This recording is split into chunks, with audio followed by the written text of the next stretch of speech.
This is Roger Struckoff with Syscon TV. We're in the first day of CloudEXPO East in New York in the year 2016, and right now we have with us Esmeralda Swartz with Ericsson, formerly with Metrotech. This is her fourth year in New York. This is her fourth year at CloudEXPO. I didn't realize it had been that much, and the amazing thing now, she's working with Ericsson. This is a big company, but it seems like we're in an era where you have big companies such as IBM and HPE now and Ericsson and others who provide what's needed for the IoT. You have to be working with someone with resources, but you're not really trying to be a monopoly anymore. It seems like it's more about the ecosystem.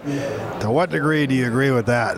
And welcome, by the way. Yeah, thank you, Roger. I would say that that we're all here, and I think everyone recognizes that for IoT to really realize its full potential and value, that it is about creating ecosystems and marketplaces, and that no single vendor is able to support what is required, and that in many cases you're competing, in some cases you're co-optating, but it's really about how do you create the network effect, and how do you derive value from that marketplace. Now that's enlightened, because, and I was trying to think, how do you convince top executives that it's not a zero-sum game, but when you mention the market effect, you're saying, look, the market's going to be a lot bigger if we cooperate.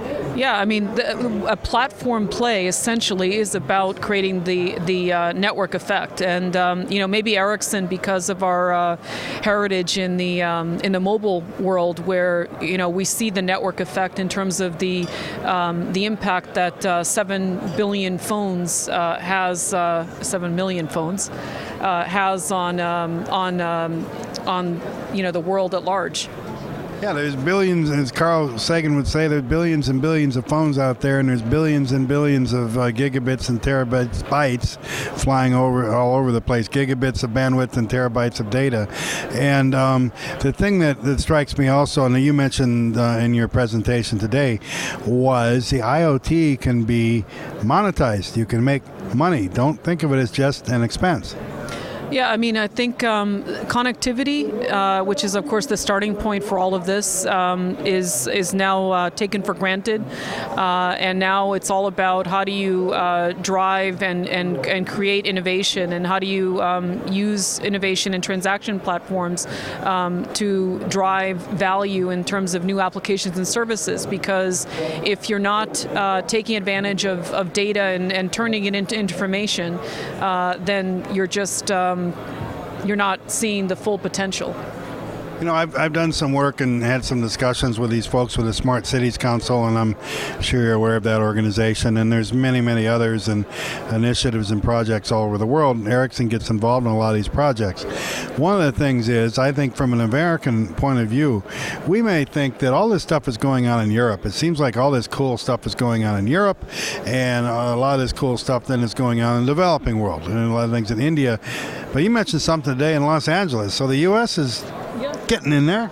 Yeah, I mean, we have a relationship around smart cities, for example, with AT&T, and so we've already seen one of the first projects was out of the city of Atlanta with connected water. So the project that you're highlighting right now with the city of Los Angeles was Smart Light Posts, which was a collaboration we did with Philips.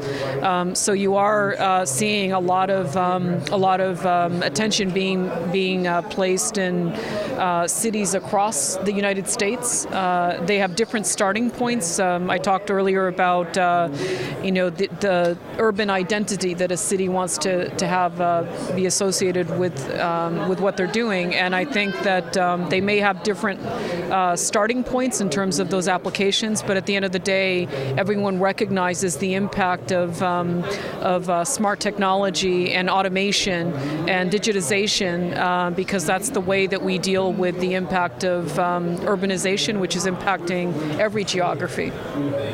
Wow. So there's so much low-level technical stuff that you have to worry about, but you're taking this very high-level view. Your customers are saying, yeah, we want people to look at us on the world stage. I mean, how do you, that's surprising. What's the word I'm looking for? That amazes me.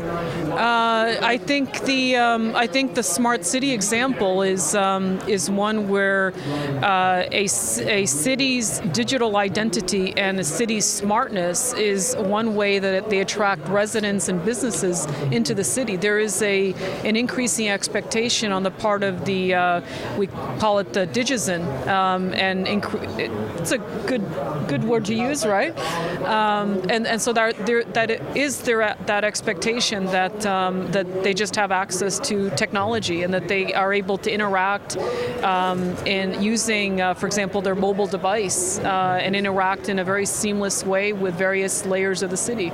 This is amazing stuff. So there's a lot more to be found. So if people are going to go over to Ericsson's website, where are places they can look to really find out what's going on? How should they get started? Yeah, so on the website we have our industry and society, which is basically a representation of all the verticals that we're seeing a lot of this innovation. And we also, of course, work with our operator customers. But if they're interested in specific vertical industries, we have a lot of use cases and examples of customers that are really pushing the forefront of innovation, and that's across utilities and the transport sector, public safety, and a variety of other adjacent industries. And what we see is a common pattern. So even though the industry or the service that they're providing may be different, there is a desire to increasingly differentiate and innovate in a completely new way. And so that marketplace is really the common component.